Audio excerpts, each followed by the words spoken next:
Yeah, so today we are going to talk about the ionic bond formation,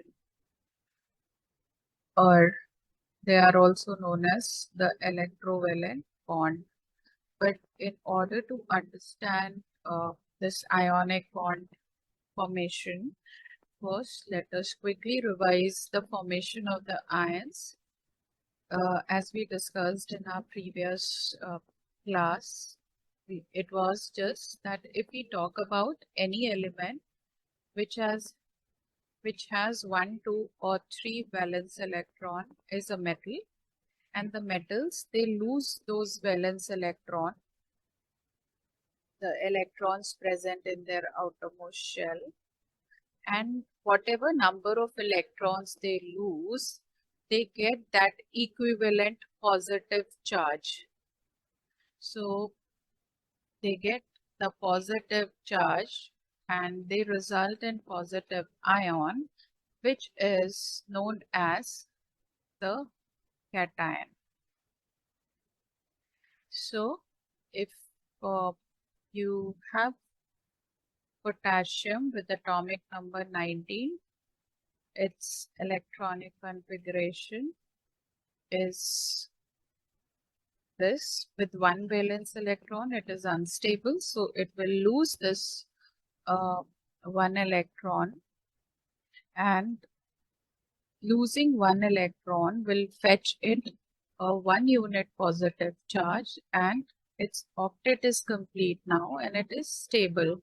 So potassium will form a cation in this case. Likewise, if we talk about calcium, say for example, calcium atomic number 20. So its electronic configuration is 2,8, 8, 2. With two valence electron, it is unstable. So it will lose these two electrons, and that will give a 2 unit positive charge to calcium. Its atomic number is still 20 because the number of protons are same, but its electronic configuration is 2,8, 8. That means it has 18 electrons because it has lost 2 electrons. So this is another cation formed by calcium, which is a metal.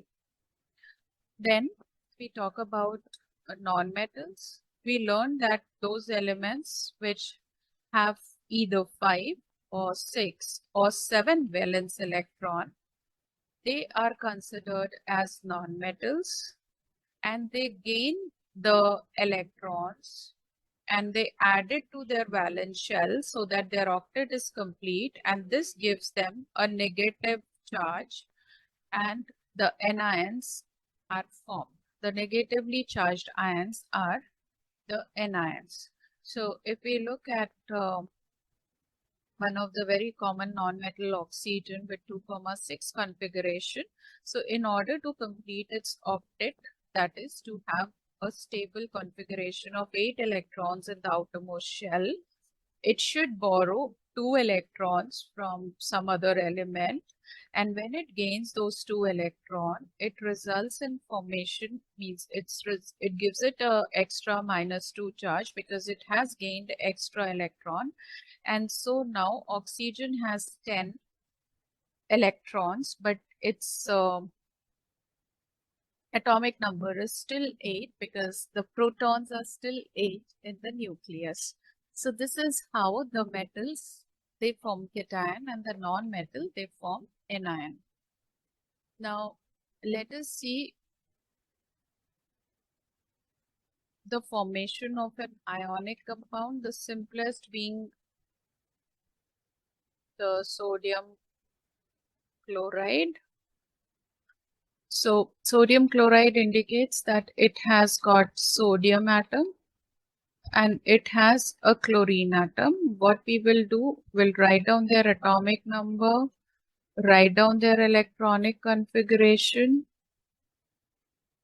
and then we come to know that sodium is a metal because it has one valence electron, and chlorine is a non-metal because it has got 7 valence electron. Sodium has a tendency to lose electron, and chlorine will gain one electron to have its octet complete.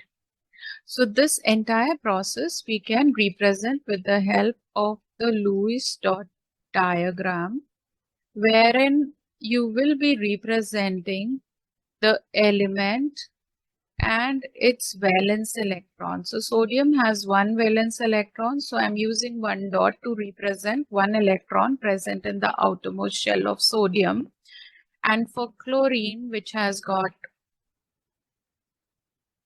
7 valence electrons, so I'll show the 7 electrons around the chlorine nucleus, its valence shell in fact, and then I'll use an arrow to indicate the electron being transferred or lost by sodium to chlorine. So here sodium has 281 configuration, chlorine has 2,8,7 configuration.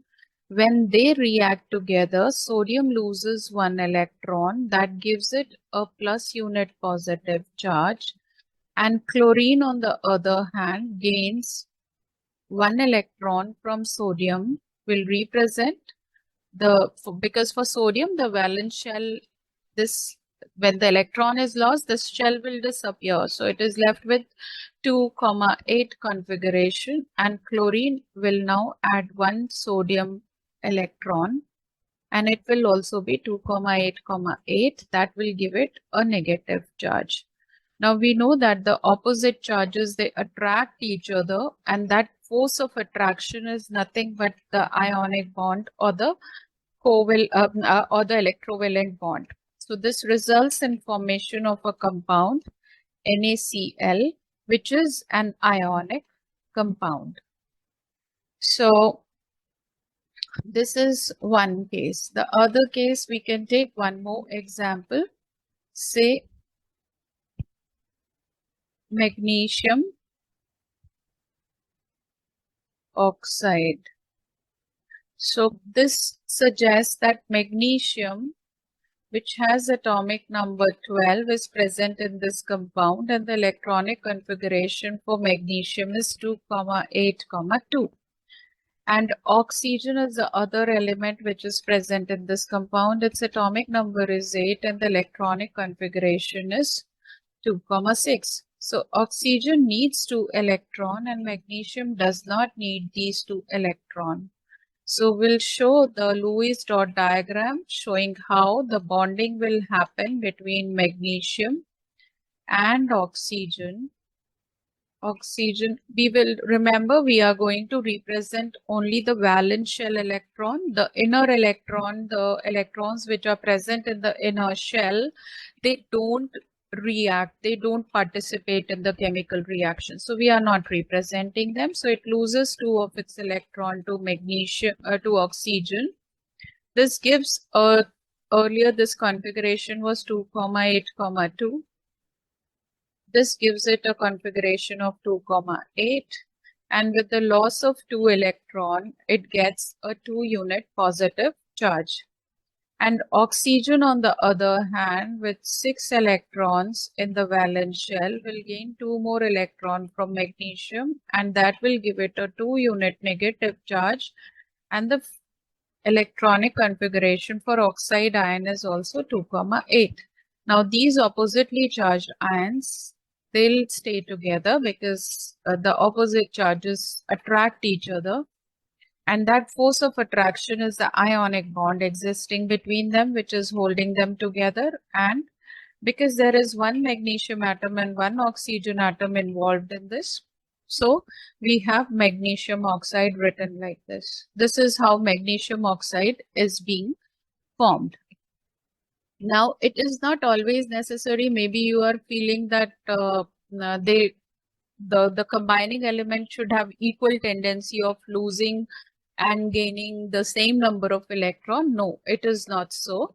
There can be the cases like if we talk about the formation of magnesium, let's take magnesium fluoride. So that suggests that magnesium and fluorine are present in this. Fluorine with atomic number 9 with 2,7 is capable of gaining 1 electron, but magnesium, with magnesium with 12 atomic number or 12 electron is capable of losing 2 electron. So in that case, magnesium, which has 2 electron, will now give or will now react with two of the fluorine atoms, giving one of its valence electron to one fluorine and the other of its valence electron. Let me draw it completely for those 7. So the other of its valence electron to another fluorine atom. So what happens in this case? Magnesium will ultimately get a plus unit charge, plus 2 unit charge, because it is losing 2 of its electron. But fluorine, each of the fluorine is now having 8 electron with 1 extra electron donated by magnesium. So each fluorine will get a negative charge here, right? So this suggests that there is 1 magnesium and 2 fluorine. So the formula for magnesium fluoride would be MgF2.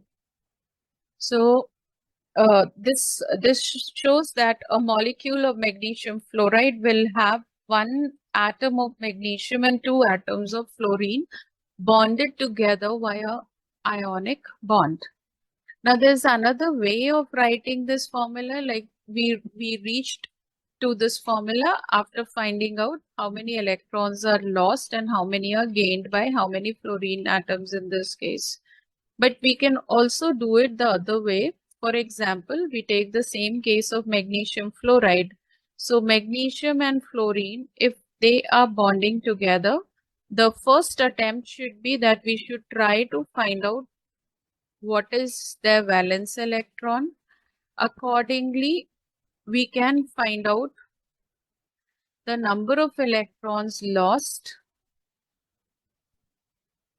and the number of electron gained by each of them. And then you cross multiply the numbers, only the numbers, to each of them. So that gives Mg1 and F2. Okay, so to simplify it, we usually don't write 1 with the symbols, but 2 onwards you have to mention. So the formula for magnesium fluoride is MgF2, and this is the crisscross method.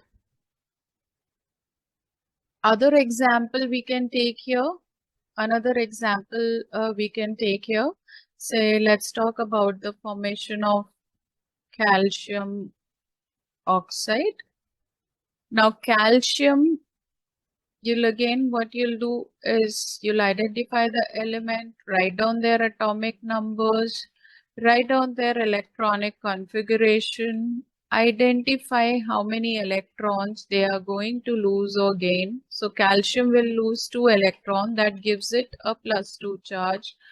Oxygen will gain 2 electrons, so that will give it a -2 charge.